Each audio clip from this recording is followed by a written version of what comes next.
আসসালামু আলাইকুম। আজকে আমার মামুন কনস্ট্রাকশন টিপস চ্যানেলের প্রথম ভিডিও করতেছি আমি।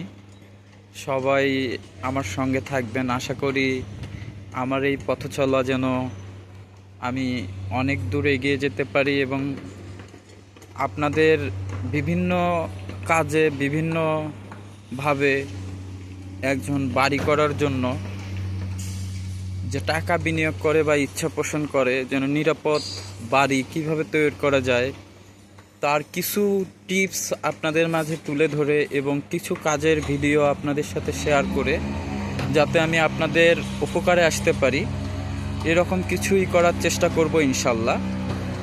আমি নতুন, আপনাদের কাছে রিকোয়েস্ট আমাকে সাবস্ক্রাইব করবেন এবং আমার ভিডিওগুলো দেখবেন। আমি প্রথমেই আজকে একটা বিল্ডিংয়ের উপরে আছি, এটা 4র্থ তলার ছাদ।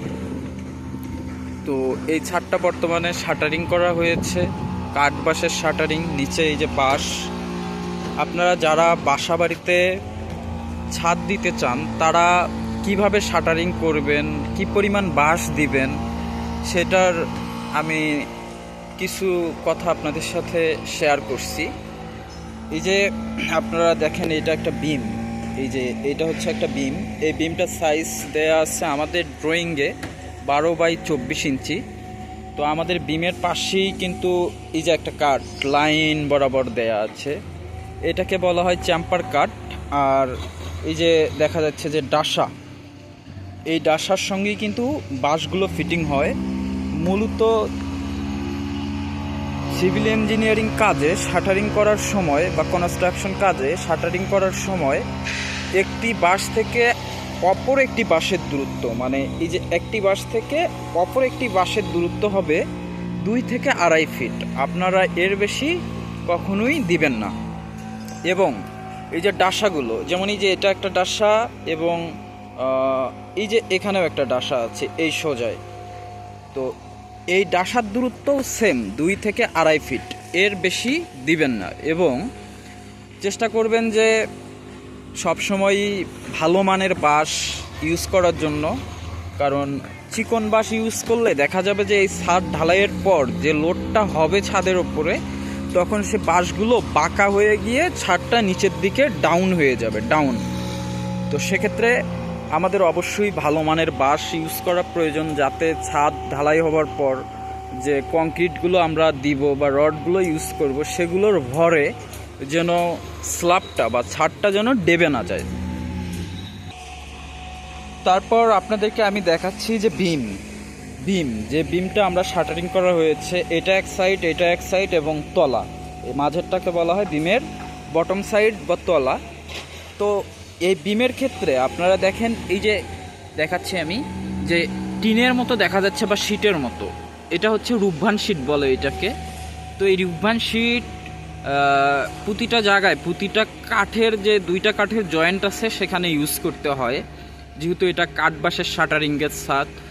তো আপনারা সবসময় খেয়াল করবেন ছাদে যেন কোনোভাবেই ফাঁকা না থাকে শাটারিংয়ের জায়গাগুলো। যেমন এই যে এই সাইডটা দিয়ে ফাঁকা থাকতে পারতো বা ছিদ্র থাকতে পারতো, তো এরকম কাঠ ইউজ করা যাবে না এবং ছিদ্র থাকলেও তার ব্যবস্থা নিতে হবে। তো সুন্দর করে আপনারা এগুলো খেয়াল করবেন যাতে কোনো শাটারিংয়ে ঢালাই করার আগে কোনো যেন ফুটা বা ছিদ্র না থাকে।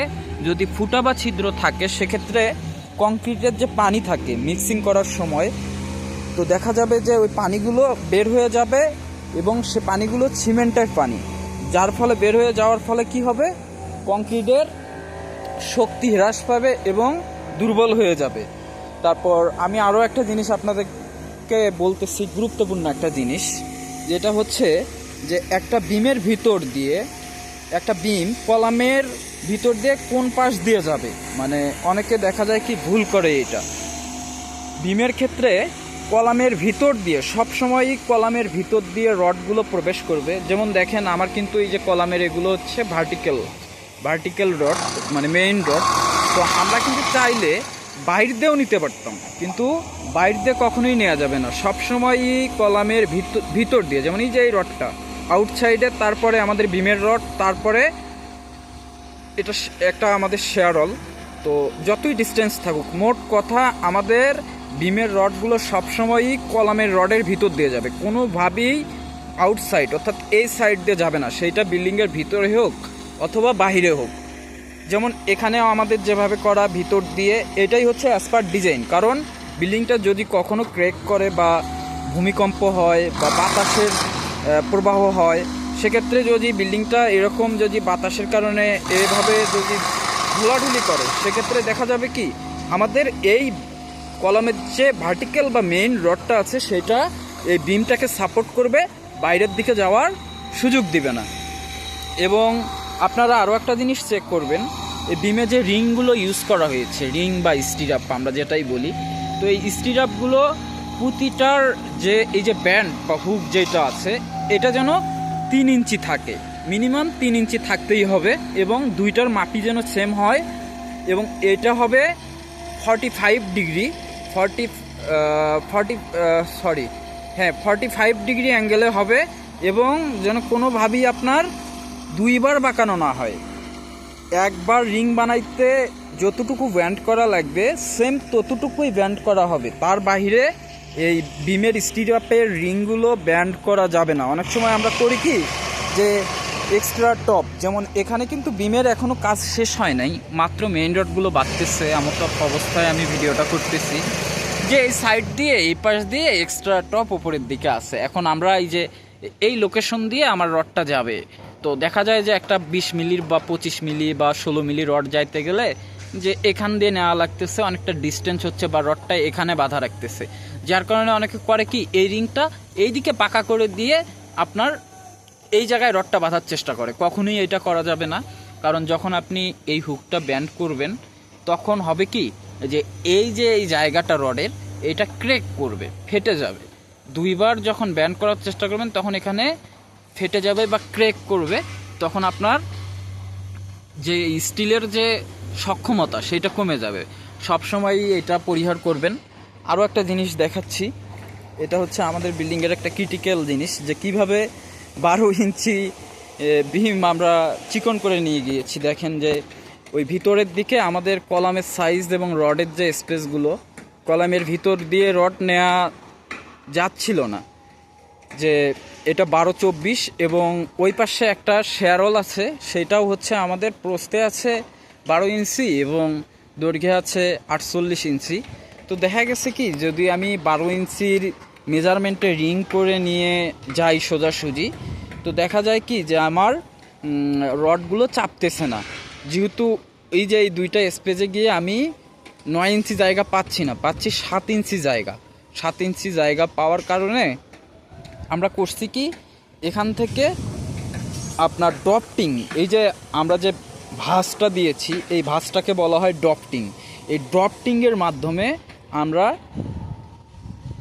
সুন্দর করে হালকা ব্যান্ড করে নিয়ে রডটা ভিতর দিয়ে সোজায় প্রবেশ করে দিয়েছি, যার কারণে ওদিকে আমাদের কিছু ছোট রিং ইউজ করতে হয়েছে, এবং জিনিসটা কিন্তু অনেক সুন্দর দেখাচ্ছে। দেখেন অনেক সুন্দর দেখাচ্ছে, যদিও বিমটা এইদিকে ছিল আমার রিংয়ের সাইজ 9 ইঞ্চি, কিন্তু ওই দিকে গিয়ে আমার রিংয়ের সাইজ হয়েছে 7 ইঞ্চি।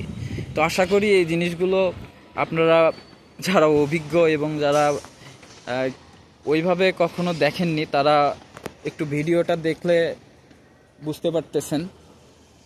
তো আজকে এ পর্যন্তই থাকুক, আমি আবারও আপনাদের মাঝে আসব এবং নতুন কোনো একটা ভিডিও নিয়ে। আমি যেহেতু বলেছি যে নতুন, সো আপনাদের কাছে আমার একটাই রিকোয়েস্ট, আমাকে সাপোর্ট করবেন এবং একটি করে সাবস্ক্রাইব করে দিবেন। ভালো থাকবেন, আল্লাহ হাফেজ, আসসালামু আলাইকুম।